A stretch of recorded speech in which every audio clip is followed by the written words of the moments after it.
Hi friends. हम देखते हैं कि इंडिया में जितने भी कॉम्पिटिटिव एग्ज़ाम्स हैं, चाहे वो कितना भी बड़ा एग्ज़ाम है जैसे आईएएस, और जितना भी लीस्ट छोटे से छोटा एग्ज़ाम है एमटीएस, इसी का दूसरा नाम है प्यून। इन सब का गवर्नमेंट जॉब्स के लिए एग्ज़ाम्स जो होते हैं कॉम्पिटिटिव एग्ज़ाम्स, इन सब में 4 सेक्शंस मेनली होते हैं। वो होते हैं इंग्लिश, रीजनिंग, मैथ्स और जीके या करंट अफेयर्स। इसमें हम आज पहले इंग्लिश को कैसे प्रिपेयर किया जाए ये देखते हैं। तो हर एग्ज़ाम में कोई भी जितना छोटे से छोटे एग्ज़ाम जैसे एमटीएस या बड़ा सा एग्ज़ाम आईएएस, इनमें एक इंग्लिश का सेक्शन होता है। और ज़रूरी नहीं है कि हम सबका मदर टंग, किसी का भी इंडिया में इंग्लिश नहीं है, तो we are not native English people.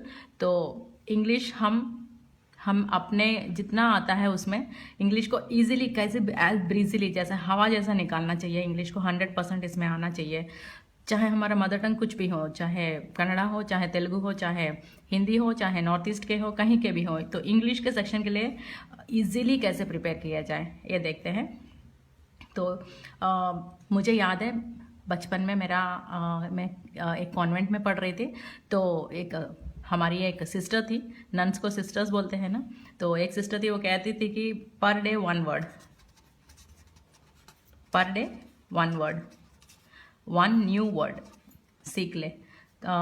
तो ये मुझे आज तक याद है ये। तो उस टाइम मैं समझती थी कि शायद ये सिस्टर डिक्शनरी बाय हार्ट करने के लिए बोल रही है। तो डिक्शनरी बाय हार्ट करना इम्पॉसिबल है, और बाय हार्ट कर भी लिया बिल्कुल कोई यूज़ नहीं है, ऐसा नहीं करना चाहिए डिक्शनरी को।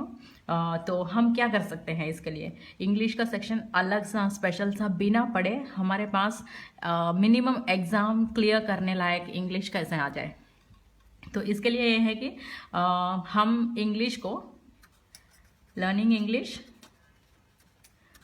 थ्रू और हॉबीज़। तो सबको हॉबीज़ होते हैं, जैसे सपोज़ किसी का भी हॉबी ले ले, किसी को गार्डनिंग का हॉबी है।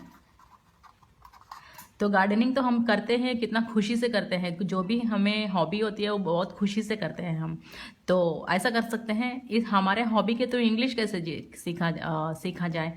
तो गार्डनिंग करते करते तो इंग्लिश नहीं आएगा, ये नहीं बोल रही हूँ मैं। गार्डनिंग के बारे में हम सपोज़ मेरा हॉबी गार्डनिंग है, तो मैं ये कर सकती हूँ कि per day every day net से एटलीस्ट 15 मिनट्स गार्डनिंग का कोई भी आर्टिकल निकालूँ गूगल से, गार्डनिंग आर्टिकल्स 15 मिनट्स पढ़ लूँ मैं उसको। तो नेचुरली इंग्लिश में ही होता है, तो हम उसके थ्रू बहुत सारे नए वर्ड्स आते हैं। पर डे 15 मिनट्स एक आर्टिकल पढ़ ले, तो नया वर्ड्स उसमें से जो आ रहे हैं उसका मीनिंग देख ले। तो धीरे धीरे धीरे करके आप खुद ही समझ जाएंगे कि हमारे हॉबी के थ्रू इंग्लिश पढ़ना कितना आसान है। सपोज़ किसी का हॉबी है नॉवेल्स रीडिंग, तो नॉवेल्स रीडिंग इंग्लिश सीखने के लिए कैसे करें। मज़े के लिए तो हम पढ़ते ही हैं, पढ़ना है तो इंग्लिश के लिए कैसे करें। तो इसका मतलब ये बड़े बड़े भारी भारी बायोग्राफीज, ऑटोबायोग्राफीज पढ़ने की कोई ज़रूरत नहीं है। जो हम पढ़ते हैं, हमें फिक्शन पसंद है, हमें सिडनी शेल्डन पसंद है, ऐसे कोई भी हमें जो पसंद है नॉवल इंग्लिश में पर डे 15 मिनट्स। किसी को मूवीज़ पसंद है, तो मूवीज़ जब हम देखते हैं स्टडी के लिए देखेंगे तो हमें इंटरेस्ट ख़त्म हो जाएगा उससे। तो हम ऐसे कर सकते हैं, मूवीज़ पसंद है तो मूवीज़ का रिव्यूज़ पढ़ सकते हैं, नेट में ऑनलाइन अवेलेबल होते हैं। Per day one review per day, तो उसके थ्रू इंग्लिश आएगा, नया वर्ड्स। लेकिन उस रिव्यू पढ़ के सिर्फ छोड़ देना नहीं है, एक या दो नया वर्ड्स जो हमें नहीं आता है तो लिख के रख लें और उसका मीनिंग देख लें नेट में ही। तो ज़्यादा कुछ करने की ज़रूरत नहीं है। ऐसे करते करते आप खुद ही समझ जाएंगे कि 6 मंथ्स के अंदर अंदर परफेक्ट।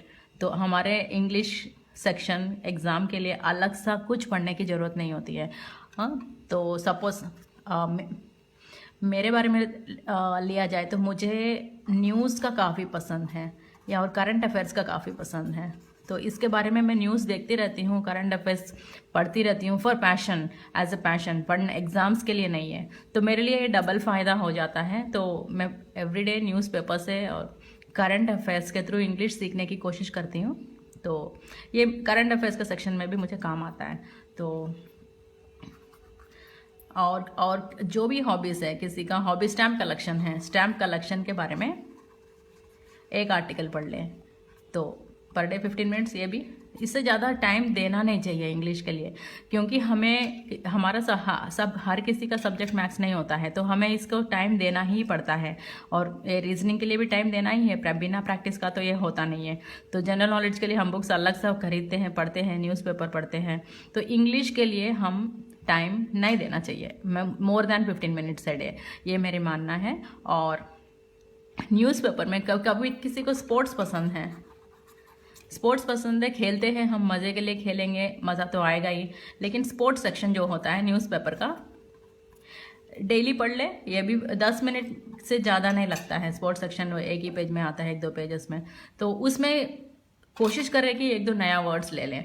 या किसी को बिजनेस पसंद है तो बिजनेस सेक्शन, किसी को इंटरनेशनल अफेयर्स पसंद है तो इंटरनेशनल सेक्शन न्यूज़पेपर में।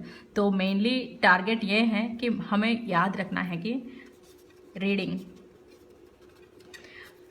जैसे कोई फिल्म में कहते हैं एंटरटेनमेंट एंटरटेनमेंट एंटरटेनमेंट, ऐसे रीडिंग रीडिंग रीडिंग, इससे और कोई फॉर्मूला नहीं है इंग्लिश सेक्शन को स्पेशली टाइम नहीं देने के लिए।